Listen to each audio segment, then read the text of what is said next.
ये है हमारा प्रभावी पूंजीगत व्यय। इफेक्टिव कैपिटल एक्सपेंडिचर के लिए केंद्र ने जो खुद कैपिटल एक्सपेंडिचर किया है उसमें हम राज्यों को दिए गए उस अनुदान को जोड़ देते हैं जो राज्यों को पूंजीगत संपत्तियों के निर्माण के लिए या कैपिटल एसेट्स के क्रिएशन के लिए दिया जाता है। ये बताता है कि क्या सरकार की जो रेगुलर इनकम है वो उसके रेगुलर खर्चों को चलाने के लिए सफिशिएंट है या नहीं है। सरकार के पास जो रेवेन्यू रिसीप्ट आ रही हैं वो कम है, जबकि उसके रेवेन्यू एक्सपेंडिचर जो है वो ज्यादा है, तो उसको क्या बोलते हैं, उसको रेवेन्यू डेफिसिट बोला जाता है। परसेंटेज हमेशा जो जीडीपी है, ग्रॉस डोमेस्टिक प्रोडक्ट है, उसके कंटेक्स्ट में निकाली जाती है। हमारी कुल प्राप्तियां 50,65,345 करोड़ रुपए हैं और कुल व्यय भी 50,65,345 करोड़ रुपए हैं। लेकिन ये वास्तविकता में बराबर नहीं है। कैसे? हम ये भी बोल सकते हैं कि सरकार के पास अपने खुद के सोर्सेज से इतना पैसा नहीं आया है कि वो इन खर्चों को पूरा कर सके।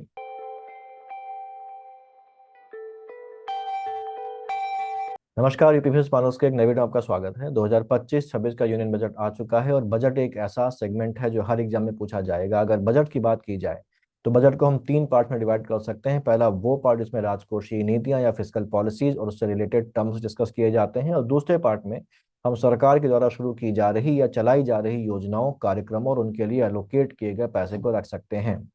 और तीसरे पार्ट में हम जो फाइनेंस बिल है, बजट का जो पार्ट होता है, उसको रख सकते हैं जिसमें सरकार के द्वारा टैक्स सिस्टम में किए गए बदलावों को दिखाया जाता है। हमारे लिए इन तीनों में से केवल पहला और दूसरा पार्ट ही सबसे ज्यादा जरूरी होता है। आज के इस वीडियो में हम लोग बजट और बजट से संबंधित इंपॉर्टेंट टर्म्स की बात करेंगे, जैसे बजट घाटा, राजस्व घाटा, राजकोषीय घाटा एक्सेट्रा, यानी कि बजट डेफिसिट, रेवेन्यू डेफिसिट और फिस्कल डेफिसिट और रिलेटेड टर्म्स। ये बजट का सबसे इंपॉर्टेंट पार्ट होता है और इससे हर एग्जाम में निश्चित सवाल आते हैं। ये पोर्शन प्री के साथ साथ ही पीसीएस के मेंस के लिए भी बहुत इंपॉर्टेंट है, क्योंकि जीएस के पेपर 3 का जो तीसरा यूनिट है, यानी कि components of government budget and financial system, पूरा इसी पर बेस्ड है। अगर इसे आपने समझ लिया तो बजट का कैसा भी सवाल आ जाए प्री और मेंस में, आप बड़ी आसानी से उसे कर लेंगे। इसलिए बिल्कुल ध्यान से, बिना लापरवाही के इस वीडियो को कवर करिए। ध्यान से समझिए। मैं बहुत आसान भाषा में यहाँ पर चीजों को डिस्कस करने की कोशिश करूंगा। बजट बेसिकली कुछ और नहीं बल्कि एक अनुमान है जिसमें आने वाले साल में सरकार के पास कहां से कितना पैसा आएगा और वो कहां जाएगा, इसका अनुमान लगाया जाता है। मतलब सरकार इसमें अपनी इनकम और अपने एक्सपेंसेस का अनुमान लगाती है, जैसा कि छोटे लेवल पर हम हर घर में करते हैं। अब यहाँ स्क्रीन में आपको बजट दिखाई दे रहा होगा, 2025-26 का बजट है। अगर इस बजट को हम लोग देखें तो यहाँ पर पहले जो दो कॉलम्स है इसमें कुछ आइटम्स देके रखे गए हैं, जिसमें से पहला कॉलम, उसमें आइटम्स के नाम इंग्लिश हिंदी में देके रखे गए हैं, और जो दूसरा कॉलम है उसमें आइटम्स के नाम इंग्लिश में देके रखे गए। उसके बाद हमारे पास चार कॉलम्स और है जिनमें कुछ फिगर्स दे रखी हैं। इसमें इन फिगर्स में जो हेडिंग है उसमें वास्तविक, बजट अनुमान, संशोधित अनुमान और फिर से बजट अनुमान जैसी हेडिंग्स पड़ी हैं। अगर हम प्रेजेंट बजट को देखें जो 2025-26 के लिए आया है, तो उसमें खर्चों और इनकम की बात की गई है जो 1 अप्रैल 2025 से 31 मार्च 2026 के बीच में होंगे। लेकिन 2025-26 तो अभी शुरू भी नहीं हुआ है, इसलिए ये जो खर्चे और इनकम 2025-26 के बजट में लिखे हुए हैं, ये लास्ट वाले कॉलम में, ये केवल अनुमान है। जब 2025-26 खत्म हो जाएगा, यानी कि 31 मार्च 2026 के बाद ही हम ये जान पाएंगे कि इन आइटम्स में से एक्चुअल खर्च और एक्चुअल इनकम कितनी हुई है। जैसे यहाँ 2024-25 का ये बजट अनुमान हमको देके रखा गया है, जो ये बता रहा है कि जब 2024-2025 का बजट आया था तो सरकार ने 1 अप्रैल 2024 से 31 मार्च 2025 के लिए खर्चों और इनकम का कितना अनुमान लगाया था। लेकिन अगले कॉलम में यहाँ पर इसका संशोधित अनुमान दिया गया है।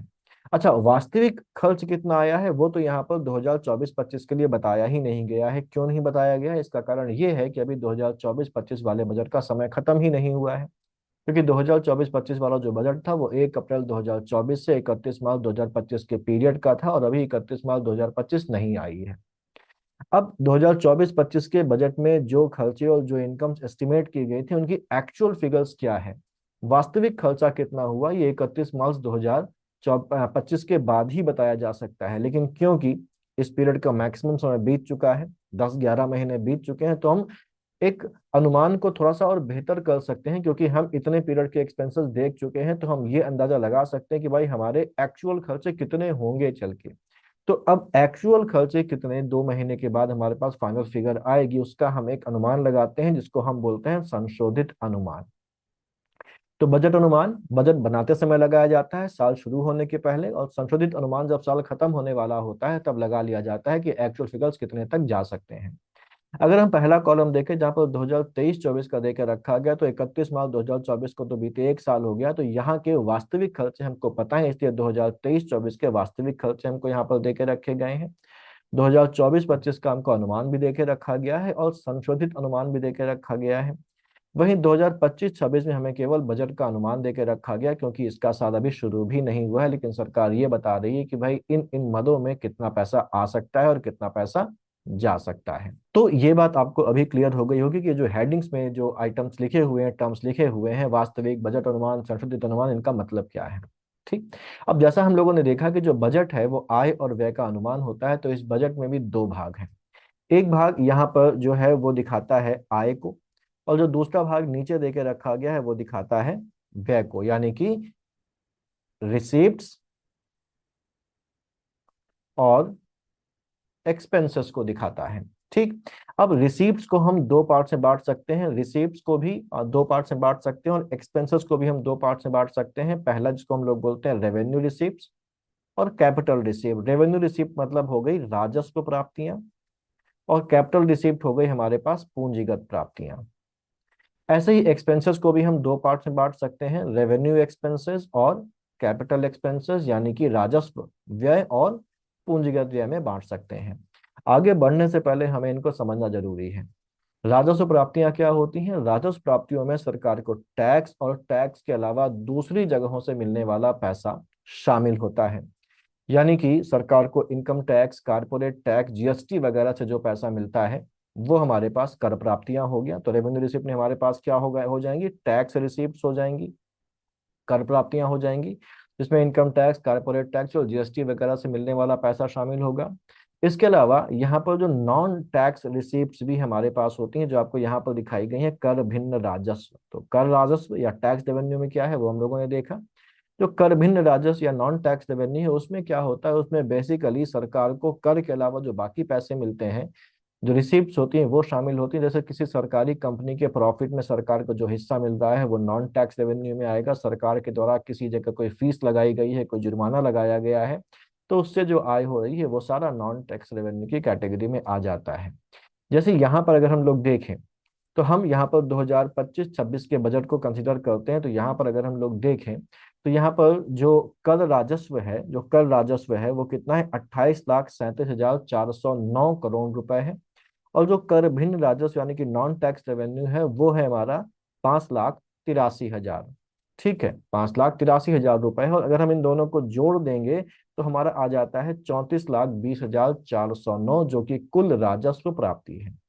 यानी कि जो राजस्व प्राप्ति, कुल राजस्व प्राप्ति है वो कर राजस्व और कर भिन्न राजस्व को जोड़ के आ रहा है 34,20,409 करोड़ रुपए। ठीक है। पूंजी प्राप्तियों की अगर बात की जाए तो पूंजी प्राप्तियों में सरकार के द्वारा अगर कहीं से कोई लोन या उधार लिया गया है, सरकार ने किसी को लोन या उधार दिया था और वो उसे वापस मिल गया है, या सरकार ने अपनी कोई संपत्ति बेच दी है, तो उससे मिलने वाला जो पैसा होता है वो पूंजी प्राप्तियों में आता है। तो यहाँ अगर हम पूंजी प्राप्तियों को देखें तो यहाँ पर तीन कैटेगरीज आपको देकर रखी गई हैं। पहली है ऋणों की वसूली, दूसरी है अन्य प्राप्तियां, और तीसरी है उधार और अन्य देयताएं, यानी कि recovery of loans. Recovery of loans में वो पैसा आएगा जो सरकार ने वसूला है। सरकार ने अगर किसी को लोन दिया है और उसने वो लोन का पैसा वापस कर दिया है तो वो रिकवरी ऑफ लोन्स में आज आएगा। और ये इस मद में सरकार को जो पैसा मिला है वो, या मिलने का अनुमान है वो कितना है, 29,000 करोड़ रुपए ये मिलेगा सरकार को। ठीक। ये वो पैसा है जो भारत सरकार ने किसी को लोन के रूप में दिया था और अब उसे ये वापस मिलने की आशा है इस साल। ठीक। अन्य प्राप्तियों में यानी कि अदर रिसिप्ट में दिखाए गए हैं 47,000 करोड़ रुपए। ये पैसा सरकार के द्वारा किया गया डिसइन्वेस्टमेंट यानी कि विनिवेश से जो पैसा आता है वो है प्राइवेटाइजेशन या निजीकरण कर दिया, अपना हिस्सा बेच दिया, या कोई सरकारी संपत्ति अगर सरकार बेच देती है तो उससे मिलने वाला जो भी पैसा होता है उसको अन्य प्राप्तियों में दिखाते हैं, जो कि 47,000 करोड़ रुपए उम्मीद है इस साल आएगा। वहीं उधार और अन्य देयताओं के रूप में हमारे पास 15,68,936 करोड़ रुपए दिखाए गए हैं। ये पैसा वो है जो भारत सरकार ने कर्ज के रूप में जुटाया है। इसमें भारत सरकार ने देश के नागरिकों से जो कर्ज लिया है, देश के दूसरे फिनेंशियल इंस्टीट्यूशन से जो कर्ज लिया है, बैंकों से जो कर्ज लिया है, या दुनिया की बाकी जगहों से, वर्ल्ड बैंक या दूसरी जगहों से जो कर्ज लिया है, वो सारा यहाँ पर दिखाया जाता है। अगर हम इन तीनों को जोड़ दें, 29,000 करोड़ को, 47,000 करोड़ को, और 15,68,936 करोड़ रुपए को, तो हमारे पास जो फिगर आएगी वो हो जाएगी 16,44,936 करोड़ रुपए। ठीक है, 16,44,936 करोड़ रुपए आ जाएगा। ये हमारे पास क्या है, ये हमारी है कुल पूंजीगत प्राप्तियां, यानी कि टोटल कैपिटल रिसीप्ट हमारे पास ये है। अब यहाँ पर राजस्व प्राप्तियां हमारे पास कितनी थी, हमारी कुल राजस्व प्राप्तियां 34,20,409 करोड़ रुपए थी, और पूंजीगत प्राप्तियां जो हैं वो 16,44,936 करोड़ रुपए हैं। इन्हें जोड़ने पर हमारे पास टोटल रिसीप्ट आ जाएंगी, कुल प्राप्तियां आ जाएंगी, जो है 50,65,345 करोड़ रुपए। ये कुल प्राप्तियां हैं। ये वो पैसा है जो भारत सरकार के पास आने की उम्मीद है अलग अलग सोर्सेस में।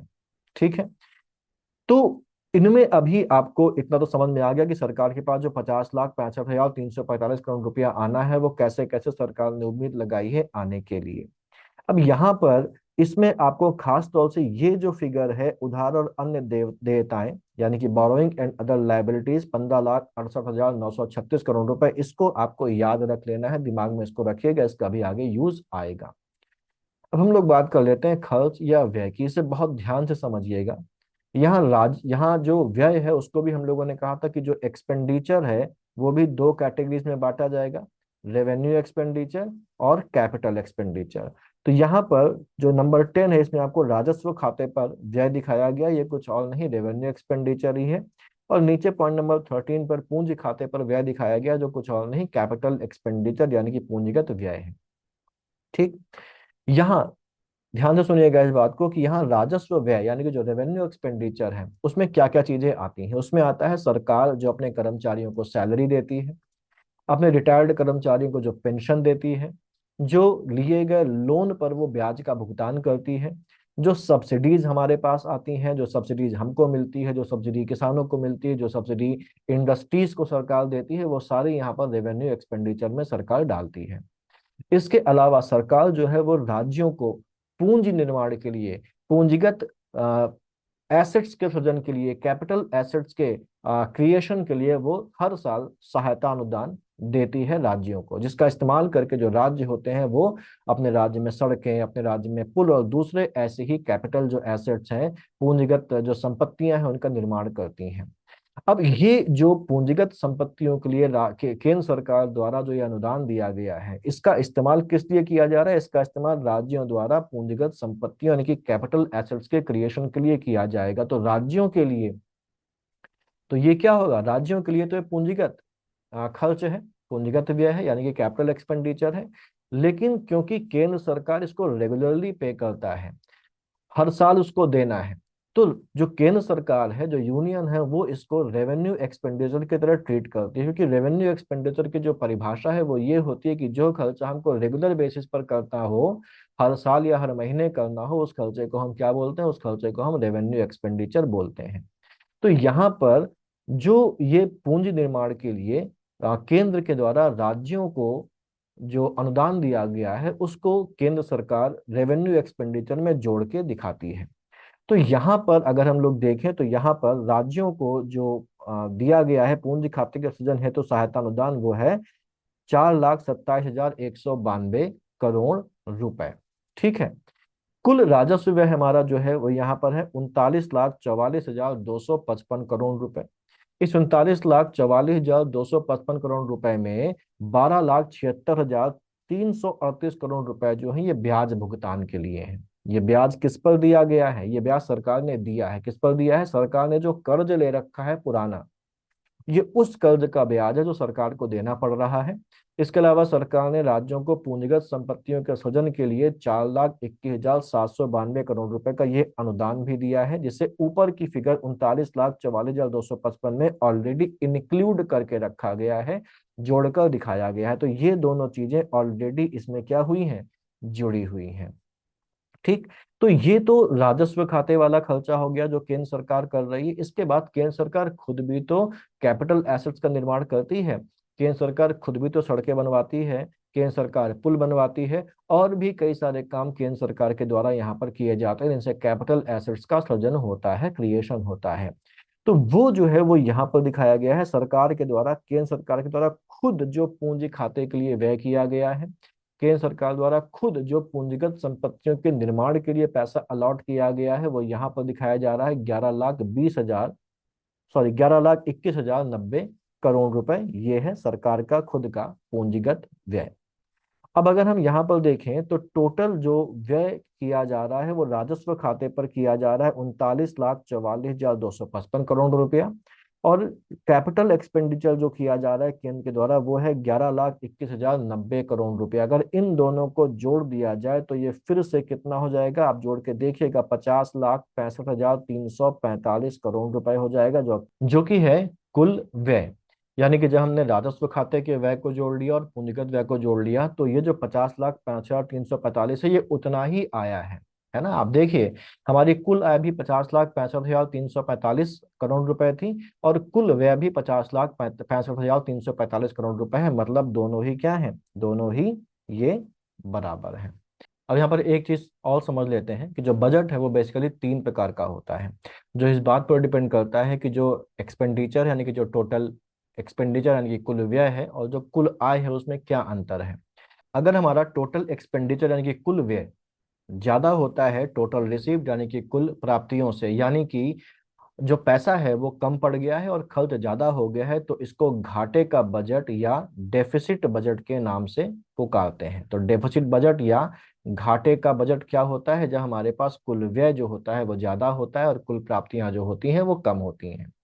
इसके अलावा अगर देखें, जब टोटल एक्सपेंडिचर यानी कि जो कुल व्यय है वो कम होता है और टोटल रिसीव्ड यानी कि जो कुल प्राप्तियां हैं वो ज्यादा होती हैं, यानी कि हमारे पास पैसा ज्यादा आ गया लेकिन हमें खर्च क्या करना है, कम करो, तो हमारे पास पैसा बच जाएगा। तो ऐसे बजट को हम लोग बोलते हैं सरप्लस बजट, ठीक, या हिंदी में क्या बोलते हैं, अधिशेष बजट। ठीक है।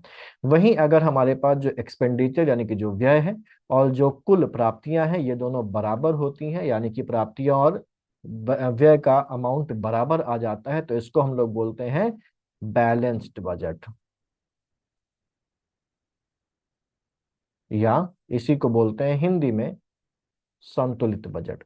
तो हमारे पास ये तीन प्रकार का बजट होता है, पहला डेफिसिट बजट या घाटे के बजट, दूसरा अधिशेष बजट या सरप्लस बजट, और तीसरा बैलेंस्ड बजट या संतुलित बजट। अब यहाँ पर आप ये देख के बताइए कि हमारा ये जो बजट है ये कौन सी कैटेगरी में आ रहा है, क्या ये घाटे का बजट है, क्या ये अधिशेष बजट है, या ये संतुलित बजट है, और मुझे कमेंट में बताइए कि ये किस प्रकार का बजट है, ये आपकी जिम्मेदारी है।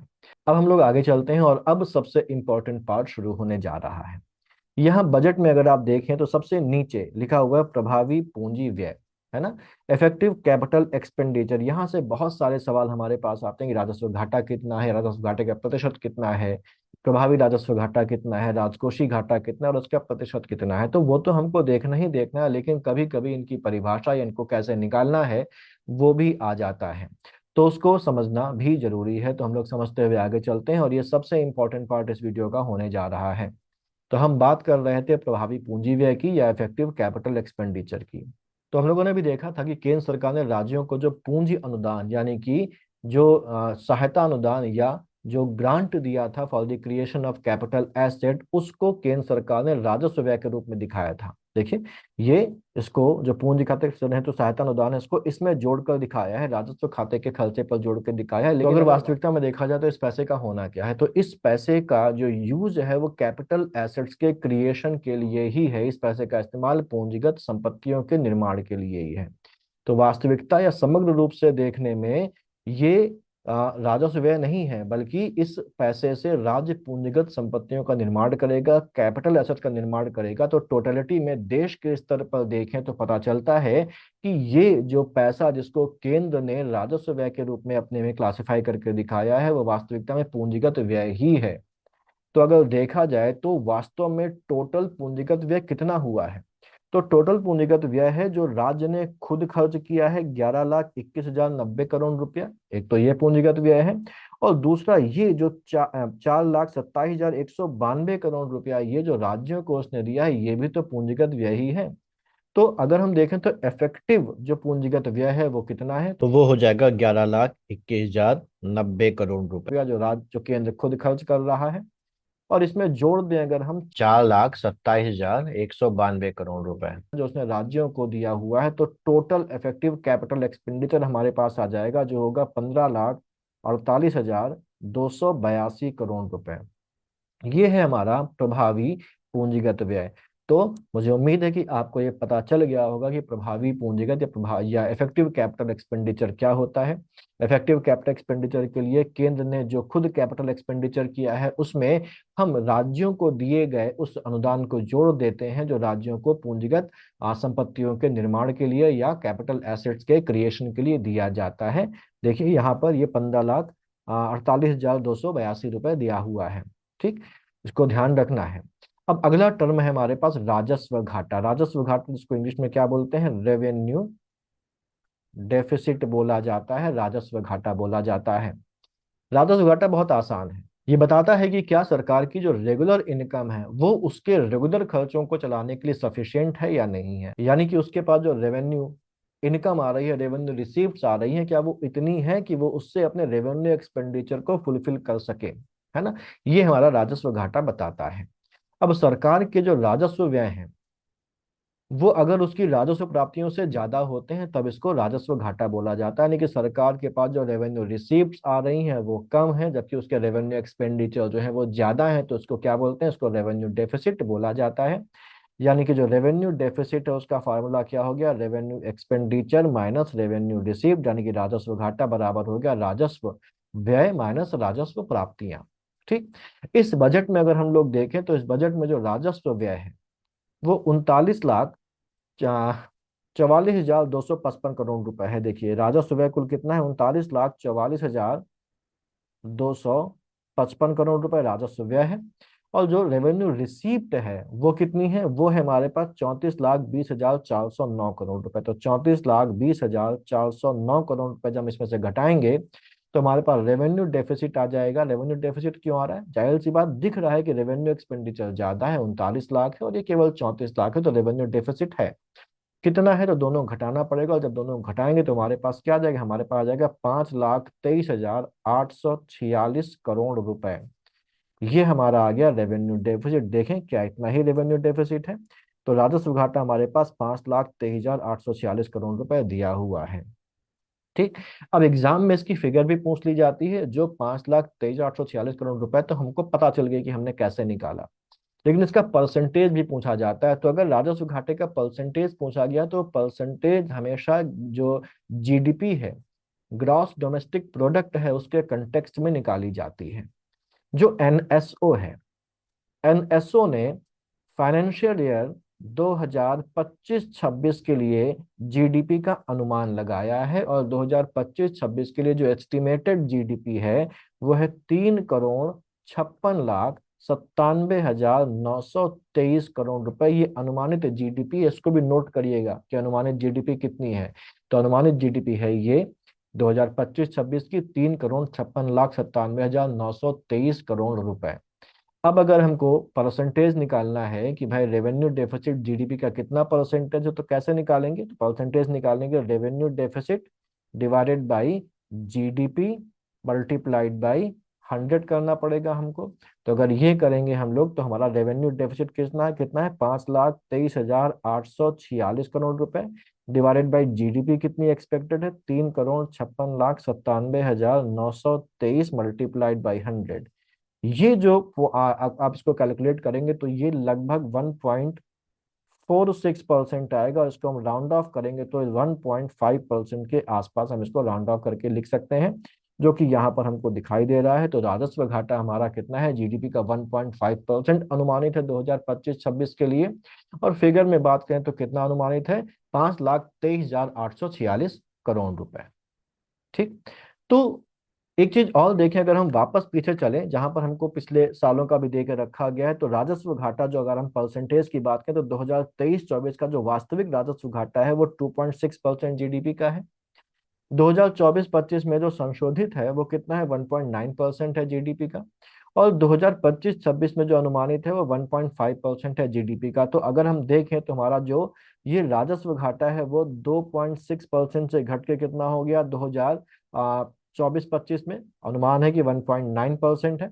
और अब आगे जो 2025-26 आने वाला है वहां पर कितना अनुमानित है 1.5%, यानी कि जो राजस्व घाटा है वो लगातार घटता चला जा रहा है। ये अच्छा है कि बुरा? घाटा जितना कम हो उतना अच्छा है, यानी कि राजस्व घाटा हमारा लगातार घटता जा रहा है, जो कि एक अच्छा संकेतक है, हमारी इकोनॉमी के बेहतर होने का इंडिकेटर है। अगर राजस्व घाटा ज्यादा होता है तो इसका मतलब होता है कि सरकार को अपने रोजमर्रा के खर्चे, अपने रेगुलर खर्चे, अपने दैनिक खर्चे पूरे करने के लिए भी खर्च कर्ज लेना पड़ेगा, लोन लेना पड़ेगा। अब अगर अपने रेगुलर खर्चे पूरा करने के लिए भी कर्ज लेना पड़े, अगर हम अपने घर की बात करें तो घर में अगर हमको रोज की दाल रोटी के लिए भी कर्ज लेना पड़े तो उसका मतलब है कि हमारी आर्थिक स्थिति कितनी खराब चल रही है ना। इससे देश की इकोनॉमी पर बोझ बढ़ेगा। इसका मतलब ये भी है कि सरकार कोई नया डेवलपमेंटल प्रोजेक्ट नहीं शुरू कर पाएगी, नया विकास कार्य नहीं शुरू कर पाएगी। क्यों? क्योंकि पुराने कामों के लिए ही पैसा पूरा नहीं पड़ रहा है, रेगुलर कामों के लिए ही पैसा नहीं पूरा पड़ रहा है। तो जब रेगुलर कामों के लिए, पुराने कामों के लिए ही पैसा पूरा नहीं पड़ पा रहा है तो नया काम कहाँ से शुरू किया जाएगा, पैसा कहाँ से आएगा? ठीक। राजस्व घाटे के साथ एक और टर्म है जिसको हम बोलते हैं प्रभावी राजस्व घाटा। ये नीचे लिखा हुआ इफेक्टिव रेवेन्यू डेफिसिट, मैं इसको हटा देता हूँ। तो अगर हम ध्यान से देखें तो हमने अभी जो रेवेन्यू डेफिसिट निकालने के लिए रेवेन्यू एक्सपेंडिचर लिया था 39,44,255 करोड़ रुपए। इसमें राज्यों को पूर्ण संशोधन के लिए दिया जाने वाला अनुदान जुड़ा हुआ, यानी कि वो जो ग्रांट दी गई थी राज्यों को for the creation of capital asset 4,27,192 रुपए, ये उसमें जुड़ा हुआ है। हम लोगों ने भी कुछ देर पहले बात की थी कि ये यूनियन तो इसको रेवेन्यू एक्सपेंडिचर की तरह ट्रीट करती है, लेकिन एक्चुअली ये क्या है? एक्चुअली ये कैपिटल एक्सपेंडिचर है। इसलिए अगर हम ओवरऑल देखें तो अभी जो रेवेन्यू डेफिसिट हमने निकाला है उसमें निकालते समय हमने उसमें इसको भी कंसिडर कर लिया है, जबकि ये एक्चुअली ओवरऑल तरीके से देखने पर ये कैपिटल एक्सपेंडिचर माना जा सकता है। तो अगर हम इसके इफेक्ट को हटा दें तो हमारे पास जो आएगा वो क्या होगा? वो इफेक्टिव रेवेन्यू डेफिसिट होगा, प्रभावी राजस्व घाटा होगा। ठीक है। तो अगर हम ओवरऑल देखें तो असली और प्रभावी राजस्व घाटा वो होगा, असली और प्रभावी रेवेन्यू डेफिसिट वो होगा जिसमें ये ग्रांट को शामिल ना किया जाए। तो हमको सही और प्रभावी या इफेक्टिव रेवेन्यू डेफिसिट निकालने के लिए राजस्व व्यय से इस ग्रांट को हटाना होगा, रेवेन्यू एक्सपेंडिचर से इस ग्रांट को हटाना होगा। तो हम पहले निकालेंगे रेवेन्यू एक्सपेंडिचर जो इफेक्टिव है, यानी कि जिसमें ये कैपिटल एक्सपेंडिचर शामिल नहीं है। तो प्रभावी रेवेन्यू एक्सपेंडिचर निकाल लेते हैं, इफेक्टिव रेवेन्यू एक्सपेंडिचर निकाल लेते हैं। तो वहाँ रेवेन्यू एक्सपेंडिचर कितना है? 39,44,255 करोड़ रुपए। उसमें से घटा दें हम लोग ये वाला खर्चा 4,27,192 करोड़ रुपए। तो हमारे पास अब बचेगा 35,17,063 करोड़ रुपए हमारे पास बचेंगे। ये प्योर रेवेन्यू एक्सपेंडिचर, इसमें वो वाली ग्रांट हट चुकी है, यानी कि इसमें कैपिटल एक्सपेंडिचर का एक भी कतरा शामिल नहीं है। अब जो हम रेवेन्यू डेफिसिट निकालेंगे वो होगा हमारा प्रभावी रेवेन्यू डेफिसिट, यानी कि इफेक्टिव रेवेन्यू डेफिसिट निकालने के लिए हम यूज करेंगे इस इफेक्टिव रेवेन्यू एक्सपेंडिचर को और इससे माइनस कर देंगे रेवेन्यू रिसीव्ड। मुझे लग रहा है कि आपको ये क्लियर हो गया होगा कि हम लोगों ने ये क्यों किया है ना? क्योंकि पुराने वाले में कैपिटल ग्रांट जो दी गई थी उसका इम्पैक्ट था, उसको हमको हटाना है, तो हमने हटा दिया। तो अब इफेक्टिव रेवेन्यू एक्सपेंडिचर जिसमें से हमने ये कैपिटल ग्रांट को हटा दिया है वो कितना है? 35,17,063 करोड़ रुपए, और माइनस कर दें इससे रेवेन्यू रिसीव्ड जो कि है 34,20,409 करोड़ रुपए। तो हमारे पास जो फिगर बचेगी 96,654 करोड़ रुपए की, ये क्या है? ये प्रभावी राजस्व घाटा है हमारा। ये है प्रभावी राजस्व घाटा। देखिए यहाँ पर जो प्रभावी राजस्व घाटा है वो कितना है? 96,654 करोड़ रुपए। इसका प्रतिशत निकालना है तो इसका प्रतिशत भी जीडीपी के परसेंटेज के रूप में निकलेगा। और जीडीपी हम लोगों ने देखा था, सीधे से क्या करना है? इफेक्टिव रेवेन्यू डेफिसिट को डिवाइड कर दें जीडीपी से और मल्टीप्लाई कर दें 100 से, तो हमारे पास ये 0.3% के आसपास की फिगर आ जाएगी। जीडीपी कितना है मैंने अभी पीछे आपको बताया है, कैलकुलेट करके देखिए 0.3% आ रहा है या नहीं आ रहा है। हालांकि इसको निकालने का एक और तरीका भी है। यहां पर अगर हम रेवेन्यू डेफिसिट में से भी माइनस कर दें क्या? कैपिटल ग्रांट को, तो भी हमारे पास यही फिगर आ जाएगी। तो हम देखें हमारा रेवेन्यू डेफिसिट जो निकाला था वो कितना था। रेवेन्यू डेफिसिट था हमारा 5,23,846 करोड़ रुपए, 846 करोड़ रुपए। इसमें से माइनस कर दें 4,27,192 करोड़ रुपए की कैपिटल ग्रांट, तो फिर से यही फिगर बचेगी हमारी 96,654 करोड़ रुपए की। ये फिगर हमारे पास बचेगी। तो दोनों तरीके से निकाल सकते हैं, ऐसे भी निकाल सकते हैं, वैसे भी निकाल सकते हैं, जो भी तरीका आपको समझ में आ जाए वही सही है। ठीक है, अब बात करते हैं राजकोषीय घाटे की, यानी कि फिस्कल डेफिसिट की। राजकोषीय घाटा हमें यह बताता है कि सरकार ने अपना खर्च पूरा करने के लिए कितना कर्ज लिया है ना। अगर हम वापस से बजट को देखें तो हम देखेंगे कि कुल खर्चे और कुल प्राप्तियां तो बराबर हैं। हमारी कुल प्राप्तियां 50,65,345 करोड़ रुपए हैं और कुल व्यय भी 50,65,345 करोड़ रुपए हैं। लेकिन ये वास्तविकता में बराबर नहीं है। कैसे? हम ये भी बोल सकते हैं कि सरकार के पास अपने खुद के सोर्सेज से इतना पैसा नहीं आया है कि वो इन खर्चों को पूरा कर सके, और इन खर्चों को पूरा करने के लिए उसके पास पैसे की कमी पड़ रही है। इसके लिए उसे कर्ज लेना पड़ा है, जो यहाँ दिखाई भी पड़ रहा है। यहाँ पर आप देखिए, सरकार को 15,68,936 करोड़ रुपए का उधार या कर्ज लेना पड़ा है, जो उधार और अन्य देयताएं यानी कि बोरोइंग एंड अदर लायबिलिटीज के रूप में हमको दिखाई दे रहा है। ये जो कर्ज है, हम बिना कैलकुलेशन के बता सकते हैं कि ये जो कर्ज का अमाउंट है यही है वास्तविक हमारा क्या, फिस्कल डेफिसिट। यही है हमारा राजकोषीय घाटा। यानी कि सरकार को अपना खर्च पूरा करने के लिए जो कर्ज लेना पड़ता है वही कर्ज राजकोषीय घाटा या फिस्कल डेफिसिट होता है ना। ये कितने प्रतिशत है हम वो भी कैलकुलेट कर सकते हैं। तो फिस्कल डेफिसिट हमारे पास कितना है, 15,68,936 करोड़ रुपए हमारा फिस्कल डेफिसिट है। परसेंटेज निकालने के लिए नीचे जीडीपी लिखेंगे। जीडीपी बताई थी मैंने कितनी है, 3,56,97,923 करोड़ हमारी जीडीपी है। परसेंटेज निकालने के लिए 100 से मल्टीप्लाई कर देंगे तो ये जो फिगर आ जाएगी ये 4.39%, लगभग 4.4% के आसपास आ जाएगी। तो हमारा जो फिस्कल डेफिसिट है देखिए 15,68,936 यहाँ पर लिखा हुआ है, और जो इसका परसेंटेज है वो भी 4.4% हमारा है। तो मुझे लगता है कि ये सारे टर्म्स आपको समझ में आ गए होंगे। बिल्कुल कठिन नहीं, बड़े आसान है। बहुत लोगों को ये टर्म समझ में ही नहीं आते कि आखिरकार है क्या, लेकिन आपको मुझे लगता है क्लियर हो गए होंगे। और ये चीज आपको प्री और वनडे जो दूसरे एग्जाम्स है उनमें तो फायदा दिलाएगी ही दिलाएगी, और मेंस का जो GS3 का पेपर उसमें भी आप बहुत ज्यादा बेनिफिट इसका महसूस करेंगे। लेकिन अभी एक टर्म बाकी है, अंतिम टर्म है हमारा प्राइमरी डेफिसिट। अंतिम टर्म है हमारा प्राइमरी डेफिसिट, यानी कि प्राथमिक घाटा।